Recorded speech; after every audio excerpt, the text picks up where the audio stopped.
I'm finally back in Los Angeles. I feel like I've been all over the world in less than 80 days, broadcasting live yesterday from Palm Springs, California. But today I'm back in LA, and I'm going to be joined in this hour by Isaac Wilson. He is a Democratic strategist and chair of the Democratic Party. Happy that Isaac is here today because the Democrats have a lot of work to do, and it's party chairs like him who are going to be leading the charge of remaking the Dem Party to get it ready for 2026 and 2028. Also, Shad Frazier-Gaines is here. He's the founder of Black Progressives. Also, glad he's here because one of the most high-profile progressives, Bernie Sanders, has a lot of choice words for the Democrats and how they ran not just this campaign, but what they've been doing for the last several decades. So Rashad and Isaac are going to help me continue our post-election, our post-election analysis. We are looking at all of the angles. Who voted for Trump? Who voted for Harris? Why did they do so? What is going on with the Democratic Party? 15 million votes down this election. Yes, that's number is so big, it's hard to even believe it. But I keep checking, and all of the reports say that Joe Biden had 81 million votes in 2020. Kamala Harris is clocking in at about 67 million votes in 2024. So a whole lot of Democrats sat this election out. There's a lot of finger pointing happening right now. Folks are blaming everyone from Joe Biden to Kamala Harris. They're blaming the Democratic Party. They're blaming Jamie Harrison, the head of the DNC. They're blaming the donors, the big money donors who contribute to Democratic campaigns. They're blaming the highly paid strategists who are also very much a part of Democratic as well as Republican politics. They're blaming the media. You name it, they are being blamed for this bruising loss. So I'm going to get Isaac and Rashad to weigh in an hour or two. We're going to keep going with our postmortem on this election. We've got to keep analyzing this election. And the reason is we have two more coming up pretty quickly. In 2026, there will be midterm elections. And if we lose the House, which is kind of looks like we will, we've got to make a play to try to regain it in 2 years. And in 2028, we're going to have another presidential election. Donald Trump, this is going to be his second and last and only term. That's according to the Constitution. You get to be president 2 times in this country. So Donald Trump will go in. He's got a lot of stuff he's planning to do. But essentially, by the 16th to 18th month of his presidency, we're going to start to see a lot of folks, including Republicans and Democrats, show up because Trump won't be running again. He won't be the incumbent Republican presidential candidate that will be running in 2028. So we're going to see a crowded field, I'm sure, of Republicans show up to start running. And we already have seen Democrats who are chomping at the bit to start running for 2028. That's how politics work. It is a brutal contact sport. And as many folks are mourning the loss of Kamala Harris, or the loss that she suffered on Tuesday, there are a lot of folks in the Democratic Party who are rejoicing and who are plotting and planning. So let's not be naive about that. And you can tell those folks who are already out there positioning themselves to run because they are the ones who are attacking, in some ways, Kamala Harris. Their teams are out with hit pieces talking about how horrible she was, what a horrible candidate she was. And they're blaming Joe Biden and her because essentially they want to dead her. They want to silence her. They want to quash her. They want to make sure that she doesn't run again. They want to get her out the way. The name of the game in politics is to clear the field of anybody, particularly somebody like Kamala Harris that can raise $1 billion in 3 months. You surely don't want her back in the race. So you're going to see all of these hit pieces. We're going to talk about that, what it means, and what you can learn from these articles that are some of them quite difficult to read, very, very difficult to read. But before I bring on my guests, I just want to share with you a meme, a post on social media that I found so telling about this election. It has a picture of the Statue of Liberty, and she's holding her head in her hand, like exasperated, like we see often on social media. And this post goes, "Seniors voted to gut Social Security. Men voted for their wives and daughters to die from miscarriages. Immigrants voted for deportation raids. Poor people voted for tax cuts for billionaires. Women voted to have fewer rights than men. And police, finally, voted for a convicted felon. Just let that sink in. One of the best posts I've seen, a post election kind of giving all of us a summation of who voted and what was at stake for those voters. And given how much was at stake, folks still voted in ways that some would say was against their own interest, against the interests of their family members, and against the interests of their entire communities. When we come forward, more of today's breaking and trending news and more of our post-mortem on the 2024 election with our contributors and experts. The knives are out, Isaac. The blame game has began, and it is brutal. Everything from Kamala Harris never had a message that resonated to she surrounded herself with too many celebrities. She wasn't good with talking to voters in the Midwest, to Joe Biden shouldn't have picked her in the first place to be the vice president back in 2020. And the one that really gets me is that the Democratic Party has a toxic brand. Isaac, haven't talked with you since we got the results on Tuesday. Tell me what you're thinking, and what do you think about some of this critique that's out there? The critiques are going to come. Everybody has their opinion about what is or what isn't. If she would have won, we'd have thought that she was the greatest candidate ever. So just because we lost, they didn't get the idea across. Nobody probably listened to them. So everybody's going to have their thing. She was able to raise over $1 billion in 3 months. She did have these celebrities come out for her because they knew where the country was going and did not want to go there. So they can say whatever they want to say. The bottom line is they didn't have a messaging problem. They didn't have a problem getting out the voters. They had a problem with a black woman running to be president of the United States. That's what we need to make clear. Nobody wants to talk about that, but that's what the problem was. That was it in 2016 with Hillary, and I think that's the problem now, even more now because she's a black woman, and nobody wants that. And so we need to be honest about that.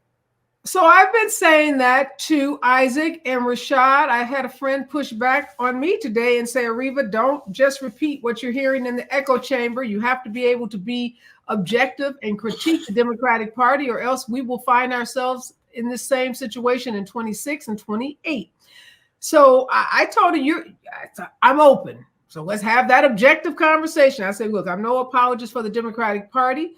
Let's have that conversation. We lost 15 million voters, Rashad. I don't know if we can just say they all had a problem with a black female, because if that were the case, the solution to this will be easy. Don't have a black female run again. But I think the problem is bigger than that. What do you make of this loss of 14 to 15 million voters? So, Reva, in the year that I've been coming on here, hanging out with you and sharing on Tuesday nights, I've always kind of been this dissonant voice from your other panelists, right? And I've always said, hey, this is the problem with the Big Tent, or this is the beauty of a Big Tent. You have so many different groups who all have needs and wants, who all have priorities. Somebody's going to be upset. We're not going to always get it right. And everybody's always, no, Rashad, blah, blah, blah, blah, blah. They need to get on board. Well, this is what happens when you ignore those voices. Everyone's not going to always get online, right? You have to start talking to people. You have to start communicating effectively to every part of the base. You have to actually you have to put together a platform that doesn't contradict itself. You can't say you're going to do this for Jews, but not do this for Muslim and Arabs. You can't say you're going to do this for immigrants from European nations and from nations that are primarily white, but then have this stance on Mexico and Central America, or for Haiti, right?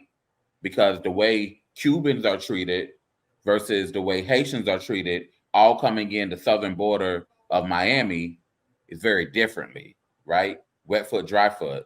those who are familiar with the struggle between Cubans and Haitian immigrants at the water in America, in Miami, it's very different. If you're dark skinned like me and you're Haitian, you're speaking Creole, you're sent back whether you made it onto the land or not. If you make it onto the land and you're fair skinned and Cuban, they let you right on in, right? So we know that America as a whole has a lot of inconsistencies. Why would the Democratic Party not have inconsistencies? This is a great opportunity. Hold on a second, Rashad. Those inconsistencies you just talked about, they were clearly evident in the Republican Party as well. Yet 72 million voters, 72 to 74 million Republicans found a way to either ignore those inconsistencies or reconcile them in some way that allowed them to vote for Donald Trump. So one thing that the Democrats don't have that the Republicans do is Republicans seem to have this assumed, right? Because it's not always true, but it seems like they seem to have this assumed monopoly on wealth, right? And one thing I can tell you about poor people and people who will compromise their morals, they will always shoot for access, power, and capital for themselves over what's best for the entire group. And that comes in all genders, that comes in all identities, and that comes in all races, ethnicities, and creeds. In America, people are selfish, and they will choose what is best for them before they choose what is best for the whole. And that is why we have terms like sellouts. But right? I would say to your point. I would say to your point, Isaac, do you agree with that? I would say to your point though, where you said that we have a big tent and we got these different things and we got to speak to these different people. Julie Roginski made a great point on CNN. She said we got to stop talking to people like that. We got to start saying, hey, we got to talk to these people this way and talk to these people that. Republicans had one message, and it resonated with everybody. So stop with we got to talk to these people this way. We got to talk to these people this way. Have one clear message that resonates with everybody. Let me say this. Let me make sure I'm being clear, because that's not what I said. What I said is we need to talk to people. Period. That's what the Democrats don't do. The Democrats want to tell you how you're supposed to feel. People said, I'm not cool with the way y'all are handling Gaza. Y'all ignored them. Okay, so that's when they voted. I can't even remember what the coalition was called in Michigan, but it reverberated across the country. People started casting like no contest votes, like they were gonna vote because they want to participate in the civic process. They want to do their civic duty. They just didn't want to vote for the candidate, right? So yes, I'm not saying talk to people differently. That's the problem. That's what we're doing. We need to start talking to people, period. We need to start listening to people, period. Well, don't you? Well, okay. Yes, listening to people is very key. I think the point that Isaac is making is that Republicans aren't doing much of that listening or much of that, responding to the concerns of their constituents. They don't have to. They have the power. Everybody wants to go to the cool kids table. For some reason, these people really believe in trickle-down economics. It didn't work in the 80s, didn't work in the 90s. It's not working 30, 40, 50 years later, right? But they really do believe that some kind of way the crumbs from rich, straight white men's tables are going to just rain down on them and they're going to one day be the next Donald Trump. It's not happening. Well, okay, but I still don't think I've gotten an answer to my question. 15 million voters didn't vote at all. So those voters weren't sitting around saying, because they could have voted for Donald Trump too. They could have said, okay, this, maybe I'm going to get rich, or, my life will be improved by proximity by voting for him. So that didn't happen. These folks just said, I'm not voting for anyone, or they definitely didn't vote for the president. So we don't know if they went to the polls yet and just decided to vote down ballot. But I don't think we can underestimate, as Isaac said, the issue of race. And we only need to look at North Carolina for a great example of that. North Carolina had Mark Robinson, this very flawed African-American man running for governor. They also had this very flawed man called Donald Trump running for president. Folks went to the polls in North Carolina and voted for the flawed white candidate, i.e. Donald Trump, and rejected wholesale the flawed black candidate, Mark Robinson. So there were reasons, obviously, and you can't, other than race, you have to conclude that because both of them, and some would argue Mark wasn't even as flawed as Donald Trump because he had no convictions. Now, he had a proclivity for porn, he had proclivity for racist comments, he had a proclivity for, making a fool of himself, the things that Donald Trump has done, minus the convictions. So when you have a split ticket like that, you can't ignore that. That's evidence of something at work, at play by those white voters. And I think I saw a stat that said like 55% of the votes cast were by white voters in this election, and they carried the day for Donald Trump. When we come forward, we're going to continue with this post-mortem on this election. A lot of folks speaking out, including Bernie Sanders, who says the Democratic Party has it all wrong, that they've been ignoring poor people. Okay, Isaac, a lot of critique, a lot of, finger pointing. We talked about that earlier, but I do want to talk about moving forward because it looks like we're going to lose the House of Representatives, which means that the Republicans would have all the marbles. They'd have the House, the Senate, the presidency, and pretty much the Supreme Court. It's going to be tough going for Dems for a minute, but we'll have another opportunity in 2026 to flip the House again. And obviously we'll have another time to, make sure the presidency goes back to a Democrat. But a lot of work has to be done. And I'm assuming a lot of that work will be done at the Democratic Party level, like in Florence County, where you are the party chair. Tell us, what are some of the conversations that are happening right now at the top of the Democratic Party and at the chair level where you are? Well, we just had our meeting tonight at 5 for party chairs from all 46 counties here in South Carolina. And I assume that other states are doing the same. But the talk is just, hey, get some rest, bring your ideas to the table, and let's call some of these other states. Let's call over to Georgia. Let's get some people in here to help us how they turned their state blue before. So it's just trying to get different things done to bring out more people and to get people to see why this thing is important. And I think one of the things that we missed that we talked about on the call tonight is that you got Clarence Thomas and the other guy, the other old guy up there. They're going to probably tell them to retire, get out of there, and let us get 2 more picks on the Supreme Court. And Donald Trump would have literally the most picks in the history of probably any president to pick for the Supreme Court. So those are things that we have to make sure that we're getting out to people, that we kind of missed the ball on not telling people. But the groundwork has already been laying. We're going to start as early as December trying to get things done. Gavin Newsom is calling his legislature back to say, hey, we've got to go to work. So I think people are just huddling, trying to get those ideas and get things done. And at the top, Jamie's not going to throw his hat in the ring to run anymore. So we'll be changing leadership there. Or whatnot. That was on the call tonight. That has been made official. So it's a lot going on at one time that we have to figure out and put the pieces together. Let me tell you this: Sonia Sotomayor is ill. So not only is there Alito, that's the other old guy, and Clarence Thomas, they probably go out to make money on the book tour, right?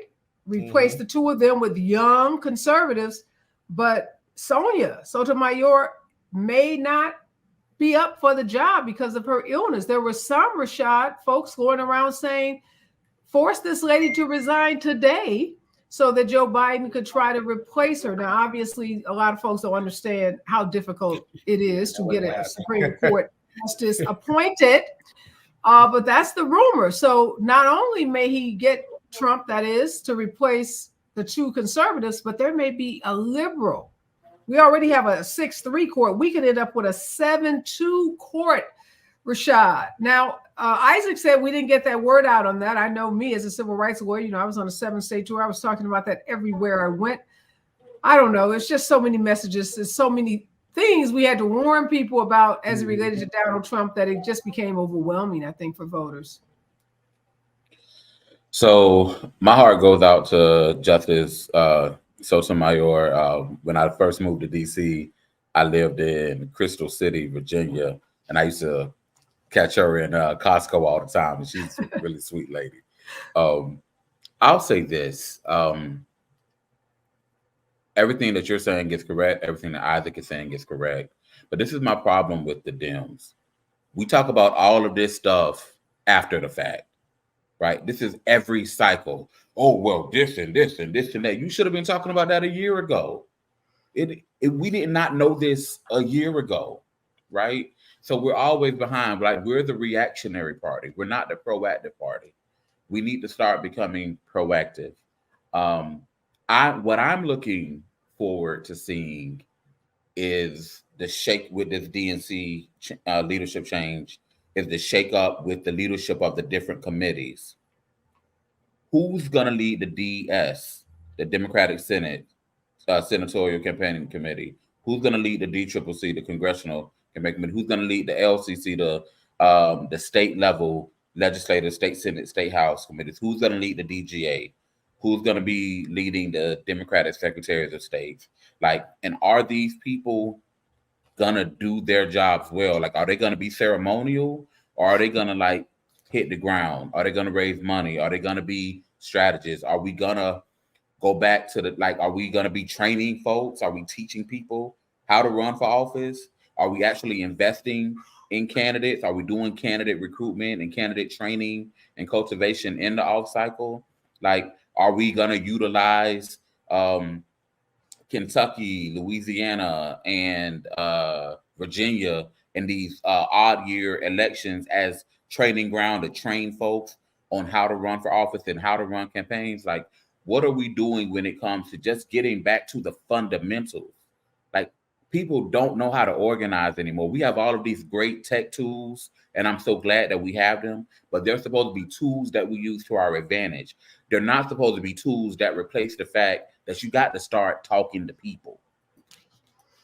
You know, Rashad, I agree with you wholeheartedly. One of the things I heard a lot, Isaac, on the doors, I was in the battleground station hitting those doors. The Black community, the poor Black communities that I knocked doors in, the thing I heard over and over again, and I heard this from my friends in Ohio as to why Sherrod Brown possibly lost that senatorial race. Where are the people when it's not an election? And I kept hearing that, you know, and here I am in a state that I don't live in, trying to make excuses, trying to, you know, say the best that I could say. And I run a nonprofit here in LA, and I came back and I told my team, I said, you know, guys, sometimes folks ask us why we do all the community events that we do and give away so much stuff for free. I said, I am more resolved, more committed to that than ever before after this experience I had on this 7-state tour. It is nothing like going to somebody to ask them to stand with you in solidarity, to go to a courthouse or to a, you know, city council meeting or a state meeting when you've been in that community and you've given them something, a backpack, a turkey, a gift card for $25, something. And I just couldn't understand why I kept hearing so many folks in Black communities saying they never saw their elected officials. And I hope that I'm going to pass this on to your party in Florence County. Please tell the Dem party, get out into these communities today, December. Throw a Christmas party. Thank people that did vote. A lot of 66 million people voted. They need to be thanked. I know a lot of folks say, well, why we got to thank people to do their civic duty? I don't know.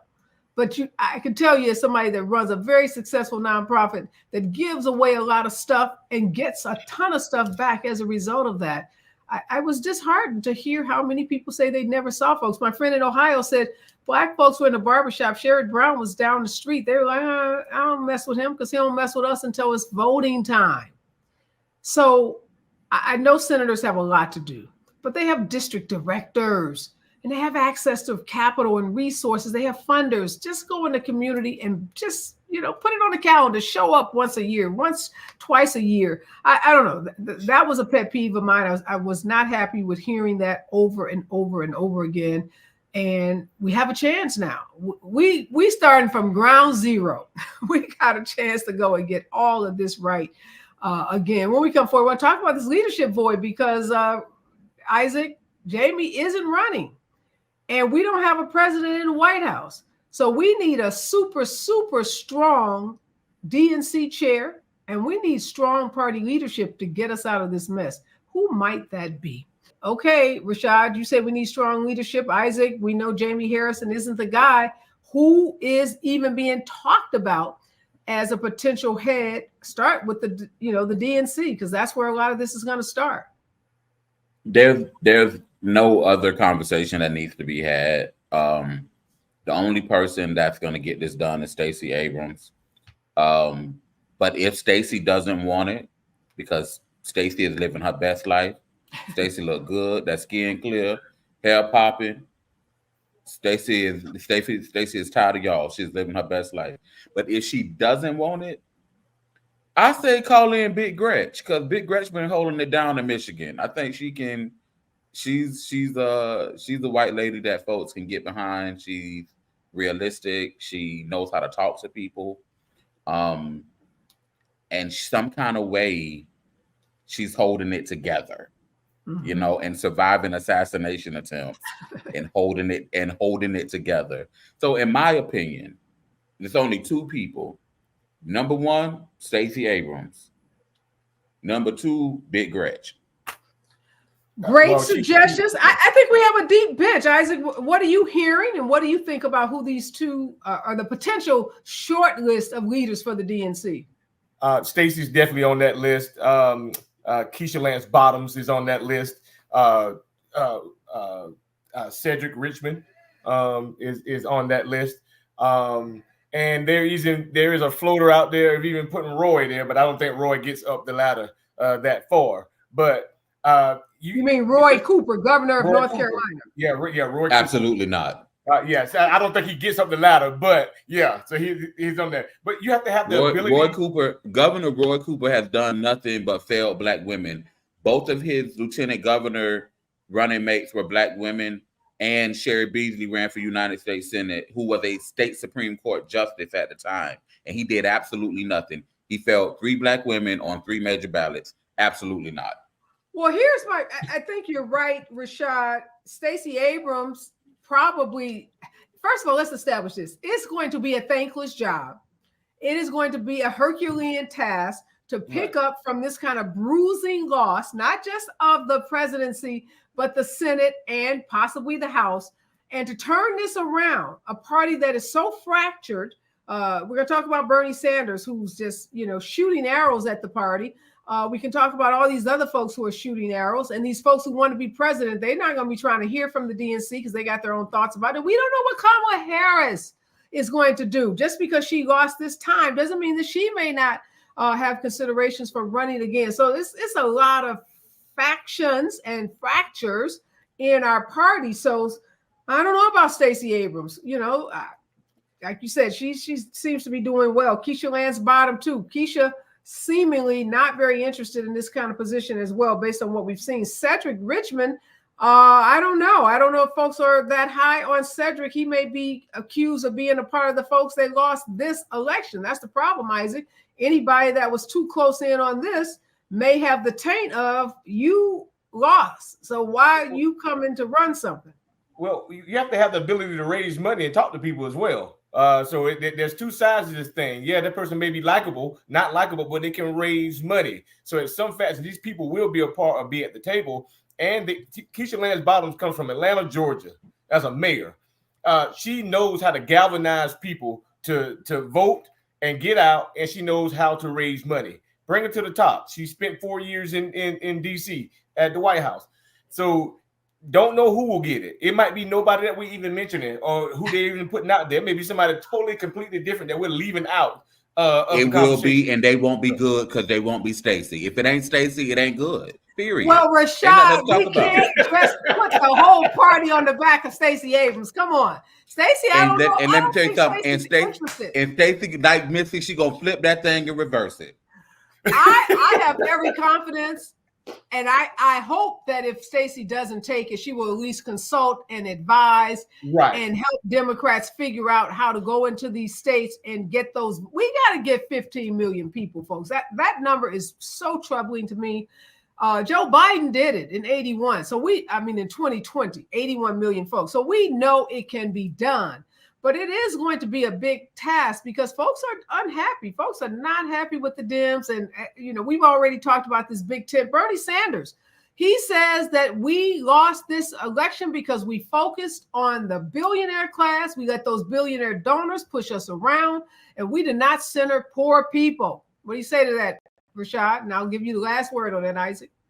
Listen, I think Senator Sanders is oftentimes the voice crying out in the wilderness that is often ignored.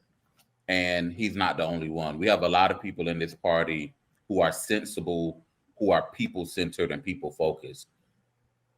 Our country is made of people. Why are we ignoring people? Like, I'm going to keep coming back to, we have to get back to talking to people. I think Senator Sanders' problem is he doesn't play nice. He doesn't play. He's not always a friendly person to have on the team. He's a little grumpy. But the reality is we need to eat the meat, spit out the bone. We need to get back to people-centered, people-focused, people-driven campaigns. So, Isaac, what do you think about what Senator Sanders said? They've been slamming him, saying, wait a minute, you were supporting Biden's economic plan. Now you're saying that plan stinks. Consistent with the inconsistencies, Rashad, in the party. We all. But did they want him to not vote for it? Like, if Bernie didn't vote with the Dems, they wouldn't have got the stuff passed. So it's like, what y'all want him to do now? I see what he can say. I see what he's saying. Let's go ahead and get this 7 before we get a 0, and we'll shoot for a 10 later, or whatnot. And come back to the table and draw up a better plan. So he had to vote for it to get what they could get out of the plan. It wasn't the best plan. It was a good plan. And so a lot of things are wrong with it. But I do want to go back to what you said about people coming out not in election season. I just had that conversation today on the call. I was telling even my own friend that he needs to get out. He was unopposed on the ballot. I said that you need to go and have a barbershop tour. You need to have a cookout on each side of town because you're at-large person. Even if you're unopposed, he refused to do so. And we saw us lose a 21-year veteran senator who was the chair of the finance committee. He lost his race by 263 votes. The chair of the education committee. That is Senator Gerald Malloy, South Carolina State Senate. South Carolina State Senate. Kelvin Johnson, chair of the education committee in the Senate. In the Senate of South Carolina, lost his race. The man wouldn't give a barbecue. He worried about money. Black folks y'all got in South Carolina. I have no idea. I told him to go 4 times a year. Out of 365, go in the spring, go in the summer, go in the fall, go in the winter. That's all you got to do. One day, one Saturday, 10 to 2, and you can have the rest of your Saturday. Some hot dogs and a bun. Get a jumper out there, DJ Bam.